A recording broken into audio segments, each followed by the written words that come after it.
Saudari-saudara yang terkasih,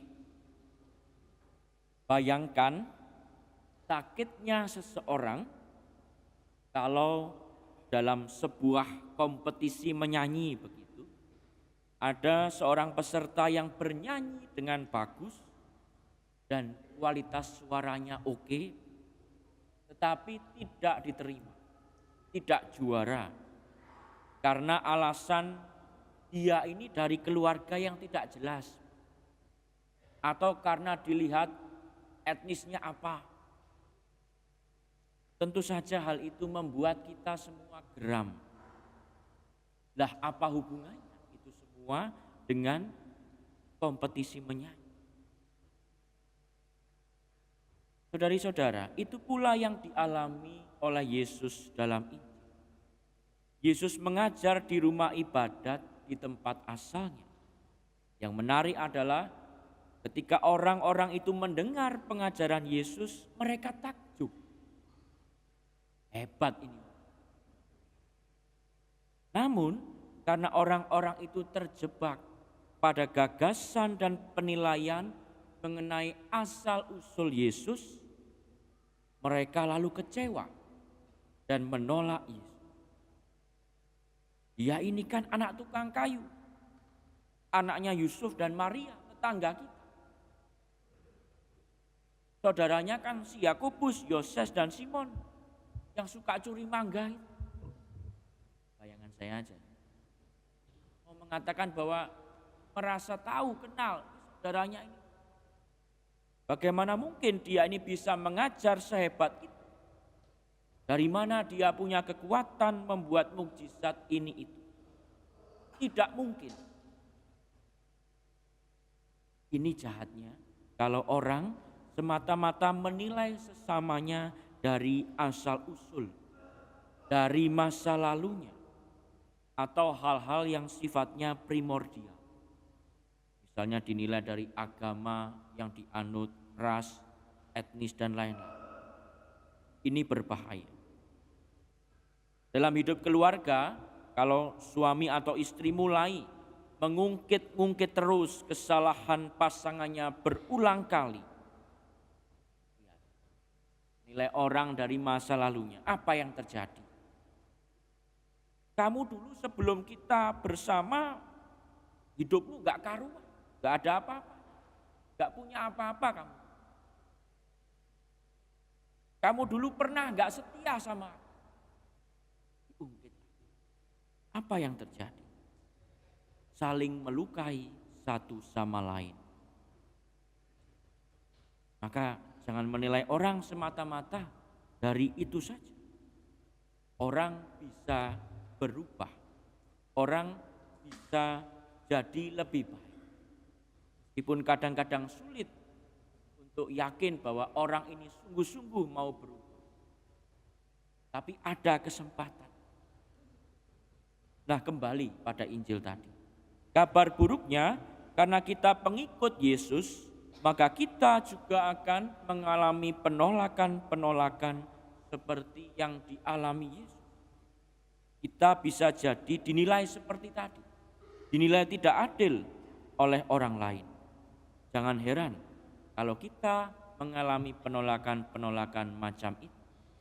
Ini bagian dari hidup kita sebagai pewarta Kristus dalam level gereja.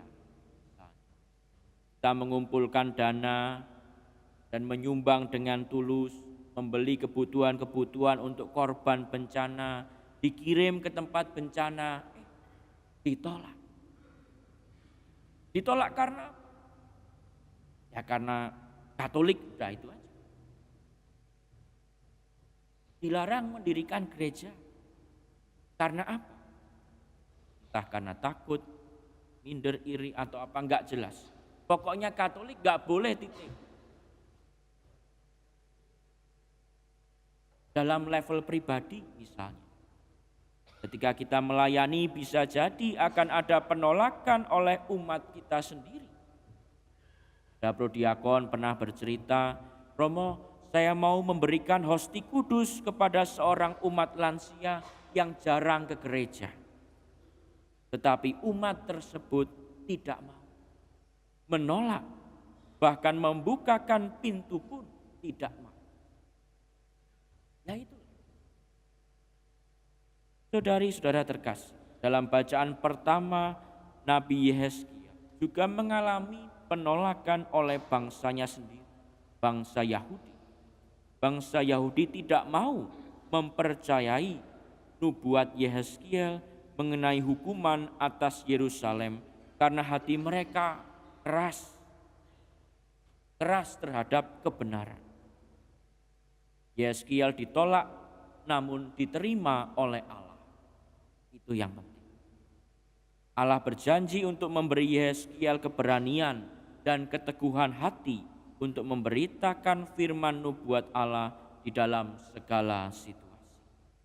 Allah menyertai, Allah menguatkan kita. Maka jangan menyerah. Jangan kecil hati kalau mengalami hal-hal demikian. Apalagi marah atau mendendam. Jangan. Yesus sendiri lebih merasa sedih daripada marah. Yesus sedih. Mengapa mereka tidak mau percaya? Orang-orang yang saya kenal juga tidak mau percaya. Namun Yesus tidak mendendam, tidak marah. Buktinya apa? Dikatakan dalam Injil, Yesus tetap menyembuhkan beberapa orang sakit di sana. Jadi bagi Anda, dari saudara yang ingin lebih melayani, ingin lebih mewartakan Yesus, namun takut ditolak, mengalami penolakan, mari kita bersama-sama melayani Tuhan, mewartakan Tuhan. Kisah Paulus agaknya menarik kalau kita ingat ya, pengalaman Paulus. Seorang penganiaya Yesus menjadi pewarta Yesus. Bagaimana mungkin? Paulus awalnya ditolak dan tidak diterima oleh para murid yang lain.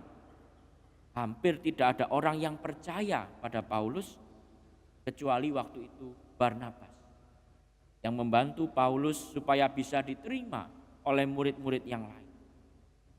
Namun demikian, hebatnya Paulus. Dia tidak minder. Dia mencoba berdamai dengan masa lalunya dan yakin bahwa Yesus memanggilnya sebagai pewarta dengan segala kekurangan dan kelebihannya. Maka perlu memang rendah hati dan juga perlu yakin akan penyertaan Allah. Dalam bacaan kedua lalu Paulus mengatakan, sebab itu aku lebih suka bermegah atas kelemahanku, agar kuasa Kristus turun menaungi aku. Di situ Paulus yakin bahwa kelemahannya dia, masa lalunya dia, dipakai Tuhan untuk bekerja mewartakan kerajaan Allah. Itu yang menguatkan Paulus. Maka kita pun jangan takut dan jangan menunggu terlalu lama untuk mau melayani. Tuhan membutuhkan Anda. Tuhan memanggil Anda. Dalam konteks gereja misalnya. Jangan alasan hidup saya sendiri belum baik, Romo. Kapan hidupmu baik? Saya punya banyak kekurangan. Dulu saya orang nakal, orang jalanan saya. Siapa yang enggak punya kekurangan? Justru kita dipanggil Tuhan dengan segala kekurangan kita.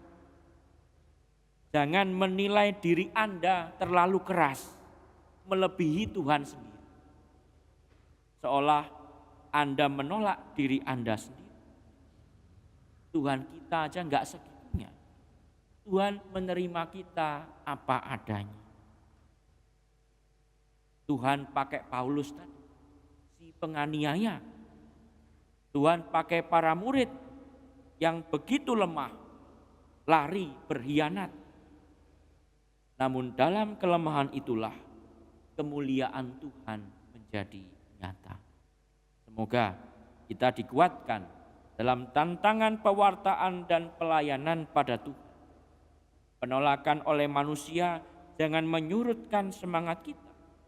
Karena yang penting Tuhan menerimanya. Amin.